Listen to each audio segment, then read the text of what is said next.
Hookerville, 7 miles below. I walked all the way, and I'm tired out. Hunger too, I reckon. I'll fix you something. No, no, I ain't hungry. I was so hungry I had to stop 2 miles below here at a farm, so I ain't hungry no more. It's what makes me so late. My mother down sick and out of money, and I come and tell my Uncle Moore. He lives at the upper end of town. She says I ain't ever been here before. Do you know him? No, but I know everybody here. I haven't lived here quite 2 weeks. It's considerable west the upper end of town. You better stay here all night. Take off your bonnet. No, I'll rest a while. I reckon that I'll go on. I ain't afraid of the dark. I can't let you go by yourself. My husband will be home in an hour and a half. He'll escort you home. Okay, so what's this murder I keep hearing about? Who done it? We've heard considerable about these going-ons down in Hookerville, but we don't know who 'twas killed Huck Finn. Well, I reckon there's a right smart chance people who here that like to know who killed him.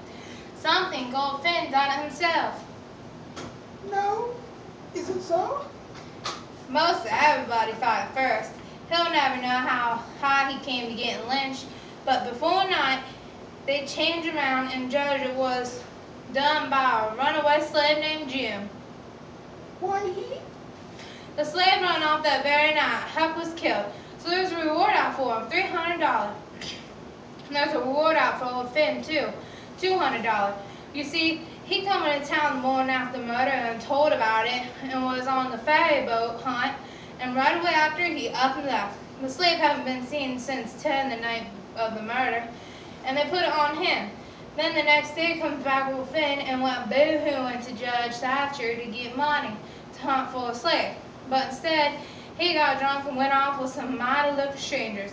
People think he killed his boy and fixed things, so folks would think Rob has done it. And he got Huck's money without bothering with a lawsuit. He's sly, I reckon. If he don't come back for a year, he'll be all right. You can't prove anything on him now. Now everything will be quieted down, and he'll get Huck's money as easy as nothing. yes, I reckon so. I don't see nothing in the way of it. Has everybody quit thinking the slave done it? Oh no, not everybody. A good many think he done it, but they'll get the slave soon. Maybe they can scare it out of them. Why? Are they after him yet? Well, you're innocent, ain't you? There's $300 there around every day for people to pick up. Some think he isn't far from here. I'm one of them. I talked to an old couple about an island called Jackson, and they said nobody lives there. I done some thinking. I seen smoke out there at the head of the island a day or two before that. So I says to myself that slave is probably over there. I told my husband and he's going over to check it out tonight with another man. $300 is a pile of money. I wish my mother could get it. Is your husband going over tonight? Oh yes. He went uptown with another man to get a boat and see if they could borrow another gun. They're going after midnight. Couldn't they see better if they was to wait till daylight? Yes, and Sled could too. After midnight, he'll be asleep and they can slip through the woods and find his fire. All the better for the dark if he's got one. I didn't think of that.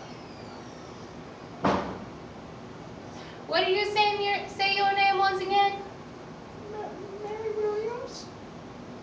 Honey, I thought you said it was Sarah Williams when you first come in. Oh, yes, I did. Sarah Mary Williams. Sarah's my first name. Some call me Mary. Oh, that's the way of it. Yes,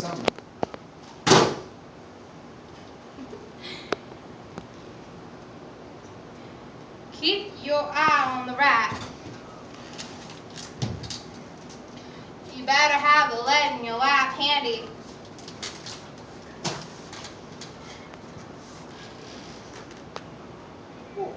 Come on now, what's your real name? What?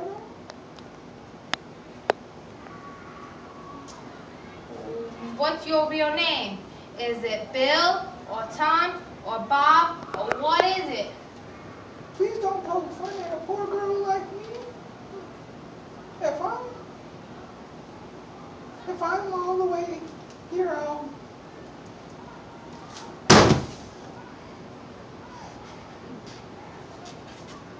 please don't poke fun at a poor girl like me. If I'm in the way here, No, you won't. Sit down and stay where you are, and I won't tell on you. I'll keep it a secret. You're a runaway princess. A princess. You're a runaway princess. There ain't no harm in it. the farmer treated me bad, so when he was gone, I stole some of his daughter's clothes and cleaned out. I've been traveling, and I believe my Uncle Moore would take care of me. That's why I struck out for this town of Goshen. Goshen, child. This ain't Goshen. This is St. Petersburg. Goshen's 10 miles upriver. Who told you this was Goshen?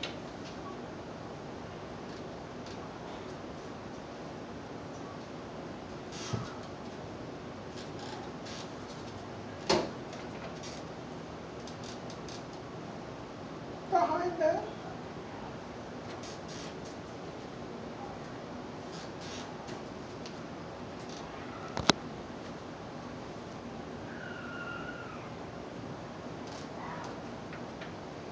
Why, man, at daybreak, he told me 5 miles would fetch me to Goshen.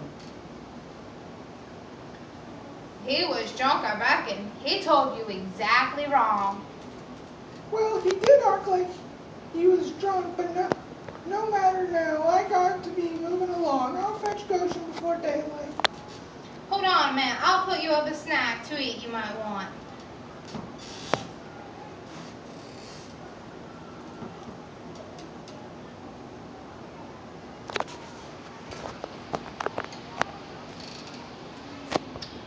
When a cow's laying down, which end of her gets up first? Behind him. Well then, a horse. Before then. Which side of the tree does the moss grow on? North side. If 13 cows browse on the hillside, how many of them eat with their heads pointing in the same direction? The whole 15. Well, I reckon you have lived in the country. I thought maybe you was trying to hoax me again. What's your real name now? George Peters. Well, try to remember, George. Don't forget and tell me it's Alexander before you go on. Then get out by saying it's George Alexander when I catch you. You do a poor, terrible girl, but you might fool men. Bless you, child. When you set out to thread a needle, don't hold the thread still and fetch the needle up to it. Hold the needle still and poke the thread at it.